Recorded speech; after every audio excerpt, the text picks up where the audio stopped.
Kaunti ya Turkana ni mojawapo ya maeneo yanayotarajiwa kupata mafuriko makubwa. Kulingana na idara ya utabiri wa hali ya hewa, Turkana imekumbwa na mafuriko ya ghafla baada ya mvua ya kiwango cha kunya. Mto wa Kawalase, maarufu katika kuunganisha kaunti ndogo za Loima na Turkana ya Kati, ulianza kuvunja kingo zake maji yakitoka kule milimani ya Loima na kuelekea ziwa Turkana. Hali hii imeleta uharibifu mkubwa kwa kusombwa mifugo na kuharibu majumba. Wananchi wamehimizwa wale wanaoishi karibu na mito na mabonde ya maji kuhamia maeneo ya juu kabla mafuriko makubwa kusababisha maafa. Watu wahame mahali ambayo pondeni, mahali maji nafunika manyumba, aende ahame mahali pengine.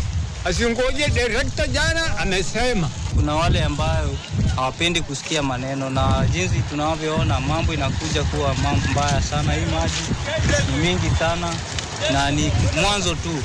Hapo kuna shida kubwa ya barabara. Mvua inaponyesha hakuna biashara inafanywa. Hii barabara yote ni maji. Kila wakati biashara inaharibika. Serikali ya kaunti hakuna kitu inatusaidia.